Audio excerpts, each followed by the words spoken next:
Hello, good afternoon, and welcome to the Freeman cast. This is Daniel, your usual host, joined by our new co-host, Mr. Yakov. So, Yakov, tell us about yourself. Who are you, and what are you doing here? I cannot tell you. Mossad will shoot me. So, in case you couldn't tell by the accent, Yakov is from Bulgaria. Isn't that right? Yes, that's right, my friend. And what can you tell me about Bulgaria? What's going on in this country at the moment? Something is trying to be going on, but it's not really going on. We in deep shit, deep trouble right now. Oh yeah?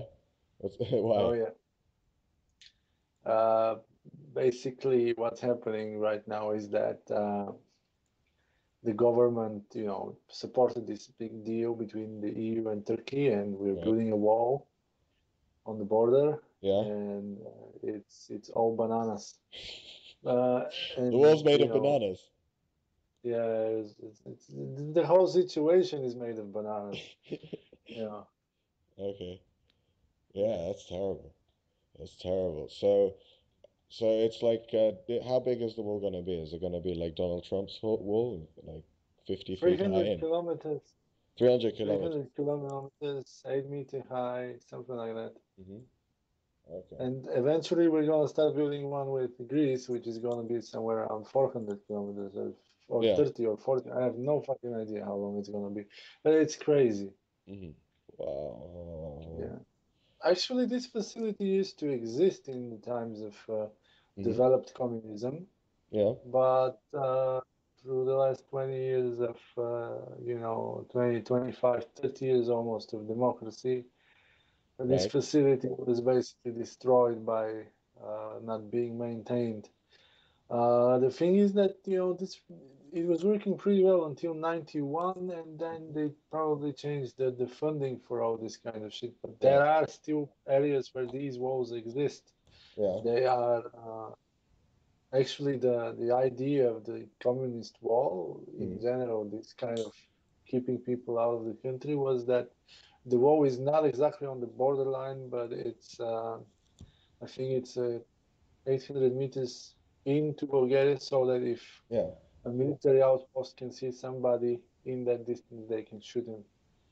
Ah, And, okay. yeah, back in the day, if you were in the guard, in the National Guard, the Yeah. border guard, Yeah.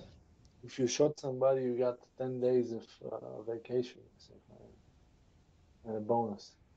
Somebody Nice. who's trying to, to get out of the country, because Yeah. this war had a different purpose. Hmm. So, Yeah. so with like with some people, abuse the system and try to, perhaps trick their friends into I crossing don't know if over. anything like that, but there used to be a movie called Border, can be found on some of the trackers. Border? Uh, Border, yeah, it's a Bulgarian movie. I think it can be found even on YouTube. I can probably check out. Mm. Basically, it is about the life of one of those outposts on the border, the Right. Greek-Bulgarian border. Granica. Sorry? Yeah, Granica, yeah. Granica. Okay. Ah, awesome. So yeah, Granica. It's directed by Christian Nochev, and okay, interesting. So I'll be sure to check it out. This and it talks about it covers this. Yeah, it covers this dark area Mhm. of history. Right, right, Anyway, this is just a part of the entire problem that's happening in Bulgaria right now. right. Hmm. As I don't know if you were aware, you were there actually when it happened. Yeah. A bank was daylight robbed. Like basically, a certain media belonging to a certain person was cheating at the bank, and the bank got down like 4 billions, four Yeah, he billion. ran away to like Moldova or something, right? Yeah, he ran away to Serbia actually, which is not Ah, so far away. Um, Now we have a different problem. The Bulgarian factory, or as you call it, company or concern, basically it's a company that produces tobacco wares, cigarettes, etc. right. It has an owner in shadow, two owners in shadow, which are known as Delan Peevski and Ahmed Dogan. They both were announced persona non grata by Turkey, although they both are representatives of the Turkish party in the Bulgarian parliament. Right. Why? Why were they? Well, most likely because of smuggling of cigarettes through Turkey to the ISIS to ISIS. And these Really? officials, yeah, these officials actually are directly related to money laundering and so on, but Bulgarian prosecution does Yeah. nothing. Yeah. Now, These people, Bulgaria is notorious for its corruption and I matches. don't like. I don't like to confirm that, but it's true. Yeah. It's no, it's quite interesting. I mean, but it was basically like the Wild West a little In while the ago. 90s, Yeah. in the 90s, up until the mid 2000s, Yeah. yes, it was the Wild West. Then we entered the European Union, and everybody had to become a little bit more European. But the scheme is the same, you know.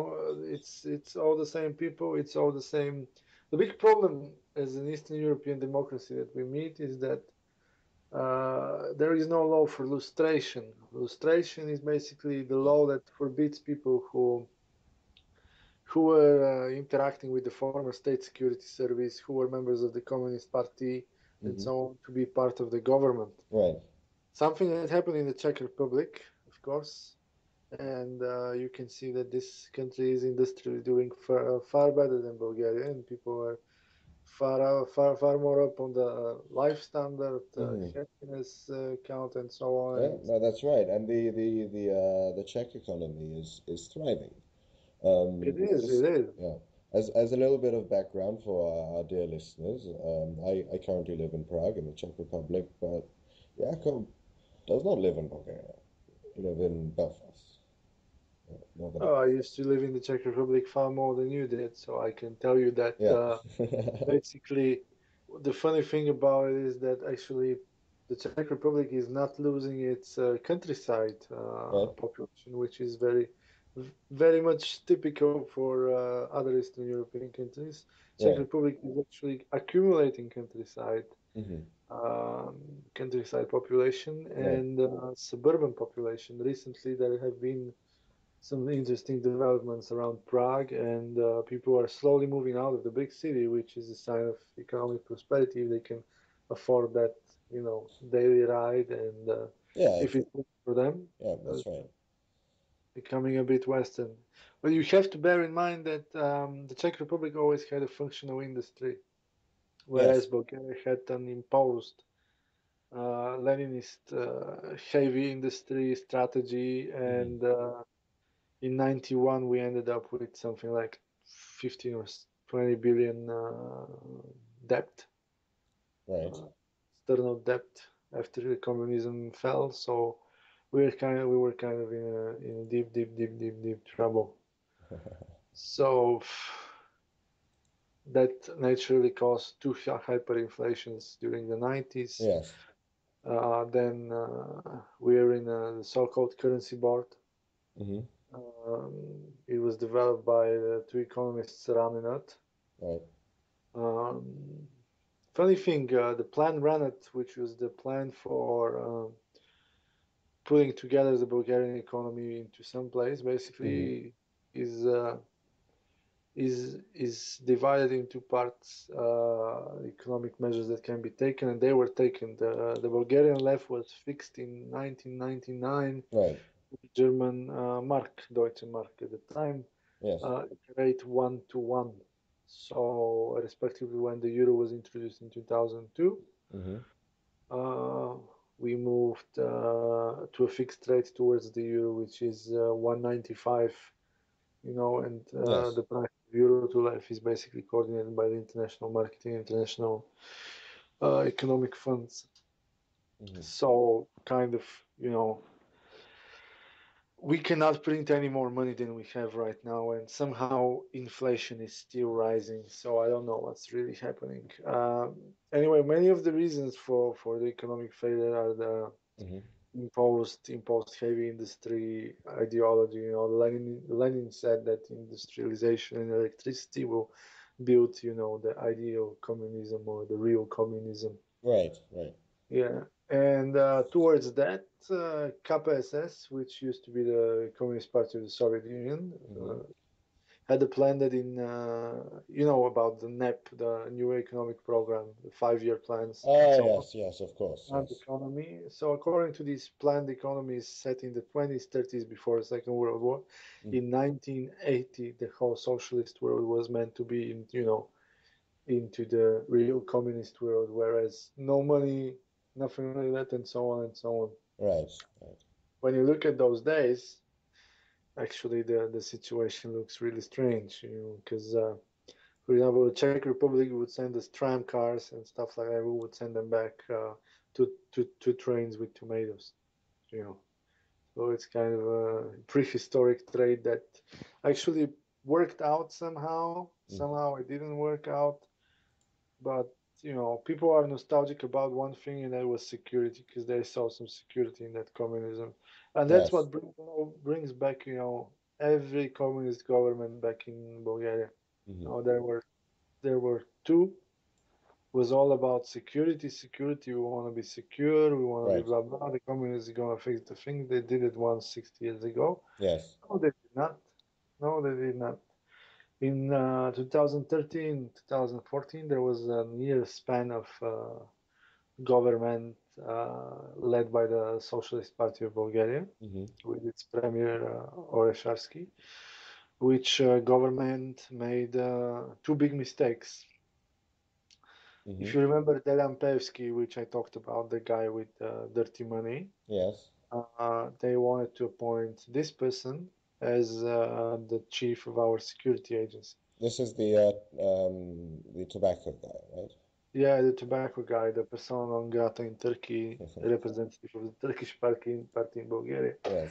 I mean, our political landscape is really like a telenovela.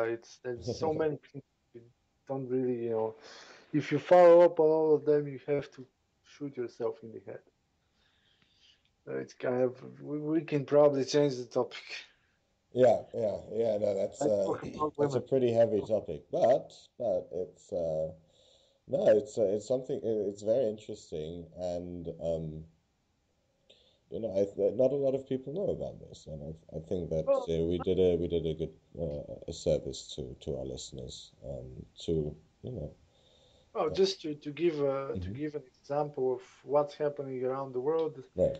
Next door from Bulgaria is Romania, which created I think in 2000 they created the so-called IDA, which is Yes. a special prosecution agency, which is independent. So Uh-huh. they are not appointed politically appointed or anything. And so far they've managed to get their former prime minister in jail for money fraud. Yes. So there is the political will in Eastern European countries and former socialist countries. There is the political will for change. The Yes. thing is that there are interests in Bulgaria because of its geographical location, Hmm. which are stronger than the political will of the people. There have been direct allegations of funding of the so-called Turkish party by the Russian government.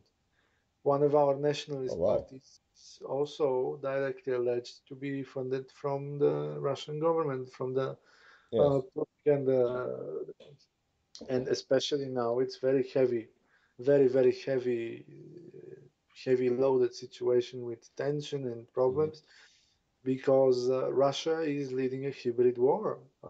I don't know if you've heard about that term. Basically, what they do is they Hmm. manage to find people in Russia, and there was even, I think it's a Finnish journalist who went to St. Petersburg, and they figured out that there is something like a massive call center Hmm. where you get very decent pay for Russia. I think 800 or 1,000 euros in Yes. Petersburg, Yes.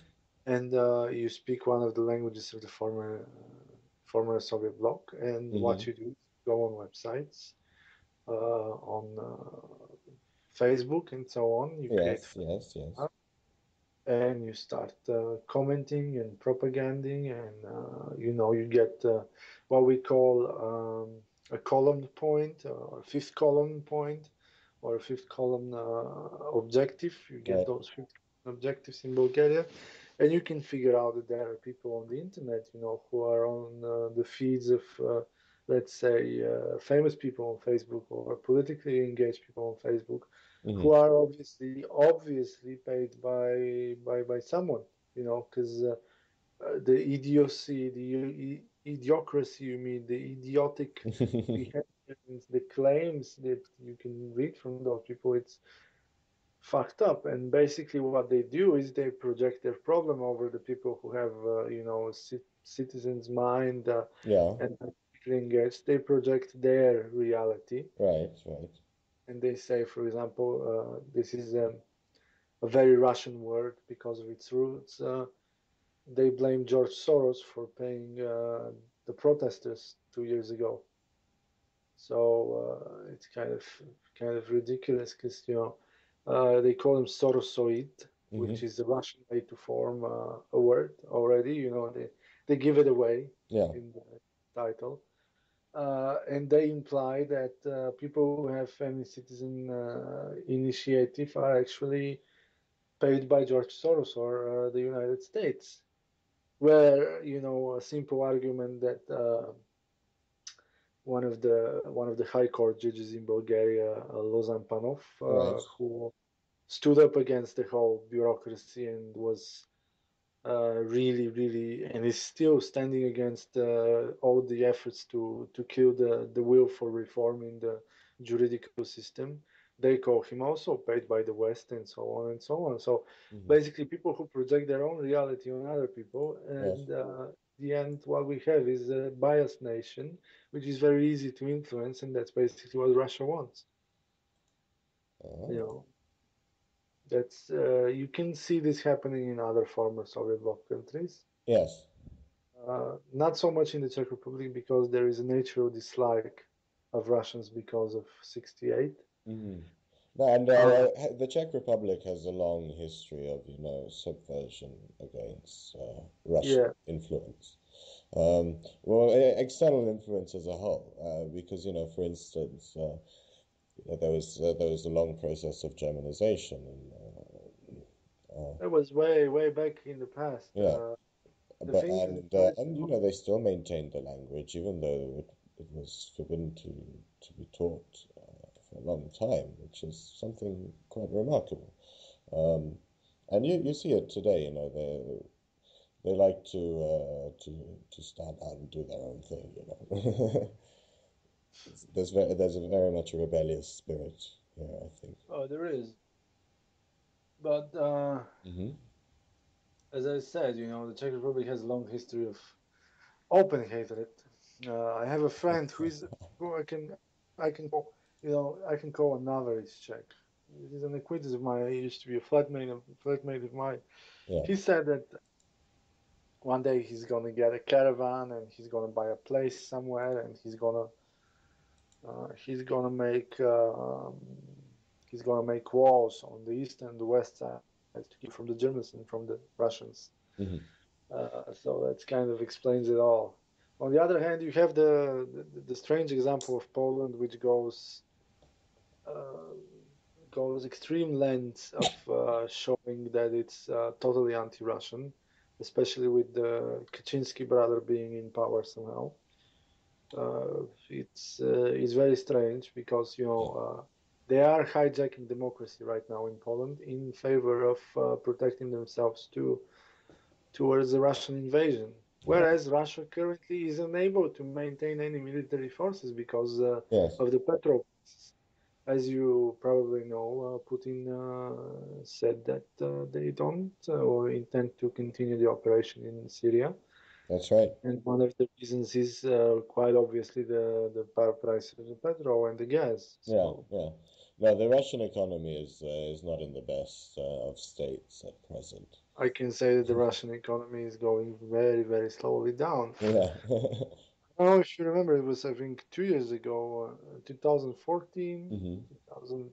It happened also a couple of weeks ago when Russia was doing another political maneuver. Yes. The ruble fell down very, very badly. I think 2 years ago it fell down to 105 for a dollar. Hmm. recently it was just 90 something, and it kept on 90 something, which is somewhere around 120% of inflation during 2 years. The money loses its value. Yeah, yeah, that's pretty extreme.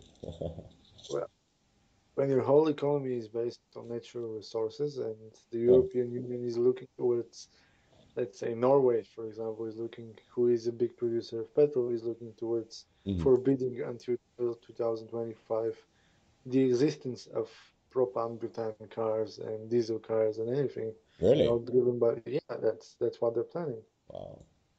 They're building like insane charging stations for electric cars. Hmm.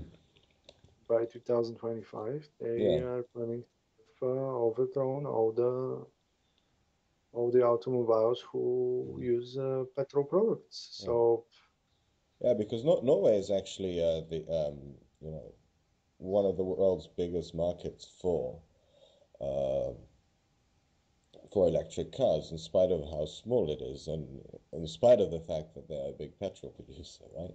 One yeah, would almost expect the opposite. Uh, exactly.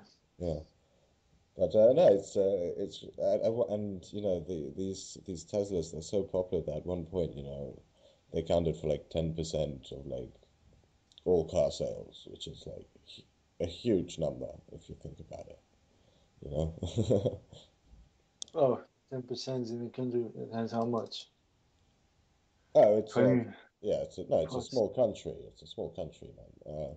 But it so for them to be buying, such a large number of electric cars, you don't see the same numbers anywhere else, I don't think. Yeah, but the thing is that there is a certain sense of conscientiousness Hmm. where, for example, you see that if somebody is directly impacted uh, by the global warming, it would be them. They're way too far up north, so they will be the first victims. So they're Hmm. trying to give an example to the rest of the world. Yes.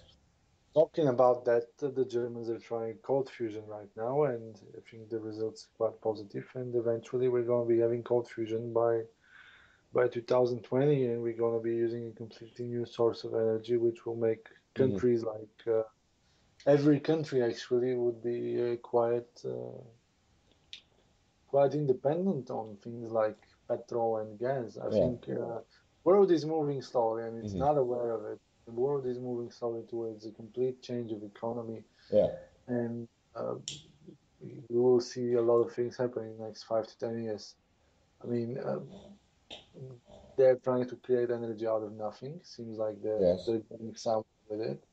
So what I can say is that I can wish them only good luck, and I'm really,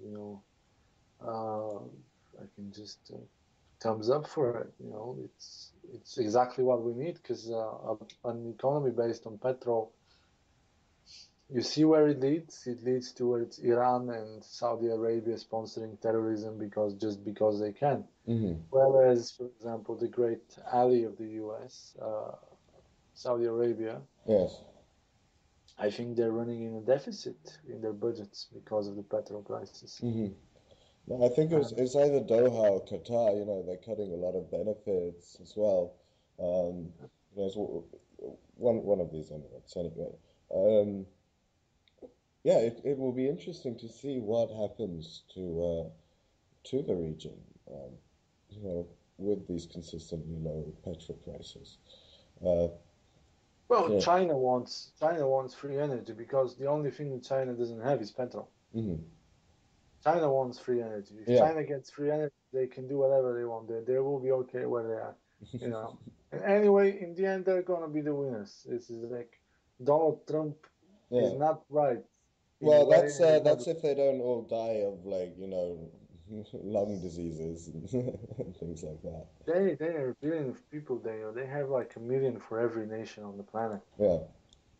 I was like they just need to, depopulate, let's say, an area as big as Prague, and they're already, can send 1 million on the way of, towards each Western country, and Yeah. off you go. You have a minority. Yeah, yeah, that's right. And Yeah, I mean, how many countries are there? There's like 200 countries. So, 220 something, I believe, according to the United so Nations. you know, But they still have 800 million people, yeah, you know. the thing is that there is nothing bad about about the influence of the Chinese, because they bring with them their own problems. They have a massive gambling problem Mm. as Asians, and but they're not intrusive, not like, let's say, Arabs you know who have been giving us stupid examples of how stupid they can be, in recent light of events in Brussels and Yeah, that was, I read the news and my initial reaction was just annoyance. You probably saw the hashtag, just be sick of this shit. And I was just like, yeah. ah, But on the other hand, yeah, yeah, let's look at what Israel does. Yeah, okay. because Israel knows Israel is not a Western country. Israel doesn't care what the news will say. Yes. Israel knows who the enemy is. Israel knows that the enemy is young Muslim men.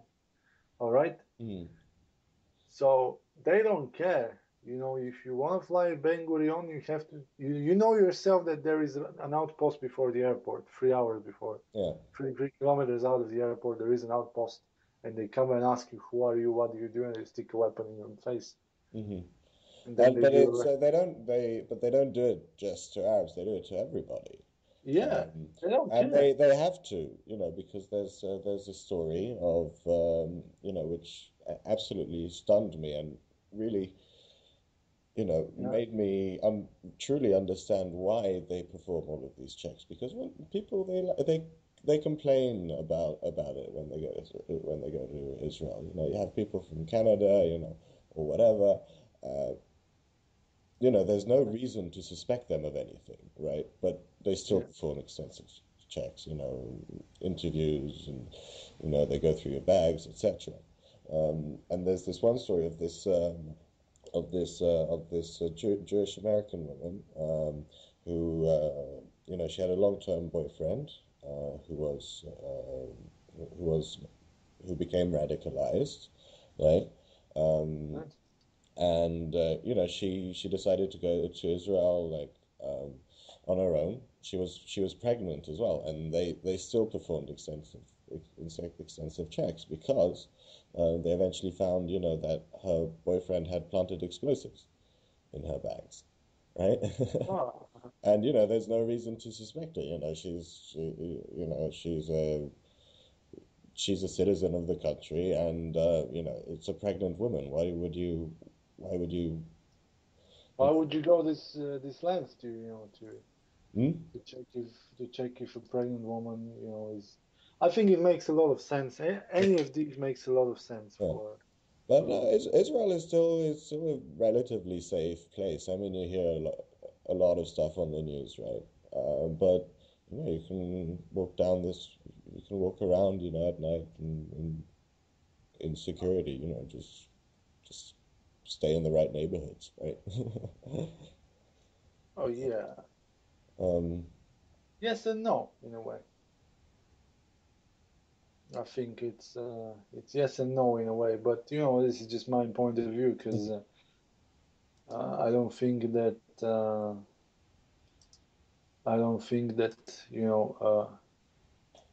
something like let's say, how you call them,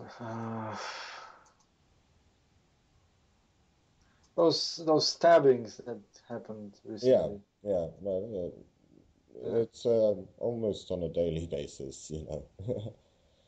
yeah, For instance, there's an attacker. There was an attack yesterday, I think.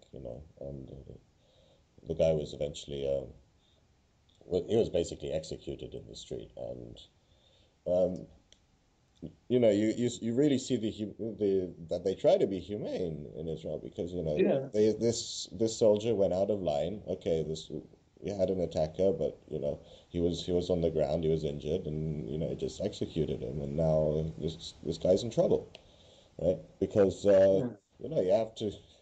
There are still rules that we have to try to respect, right? yeah, yeah. true story. But I don't mind that. I don't mind for the sake of safety. I don't mind. Yes. Yeah. I Um, mean, yeah, we have to try to be safe. I mean, what are you gonna do? You're gonna, act the fool. huh? What you gonna do? Act the fool. That's Excellent. all I could think of. Yeah. All right. Awesome. So I think that's enough for today. We covered a lot. We covered a lot. What did we talk about today? We talked about Bulgaria's communist past, okay, and current issues in the Yeah. country. We also, flew over the Czech Republic and Poland, and Oh, we talked quite rough. about Eastern Bloc. We talked about recent events. Yeah. Yeah, I think we covered a lot. I mean, we can do another one because I don't know when I'm gonna have time, so we can do it in two parts if you want. Yeah, yeah, no, absolutely. No, this is the idea is to try to make this a regular thing, right? Ah, Trying to, so many. yeah, get back on this horse. It's been a while since we've had a few episodes. It's been almost a year, I think. Um, and no, it was quite popular. People liked it, and I How many want, listeners did you have? huh? How many listeners did Oh, you have? very few. People liked it, but there were very few people. Yeah, it was my mother, uh, my brothers, my colleagues. All right, You know, I see where this is heading. and awesome, awesome. So yeah, we'll catch up soon. Good luck with finding a job. You've got 3 interviews coming up, right? Oh, less actually. I just went through a couple of them, so we're like, yeah, we're gonna see what's happening. All right. I wish you the best of luck. And oh yeah, yesterday was Purim, so Yeah, I know. huh? So what? I So got what? I got really drunk. Did you get drunk? No, I didn't get drunk. Okay. Why? All right. Speak to you soon. Thank you very much for listening to the Freeman cast. Bye bye. No problem. Never really liked.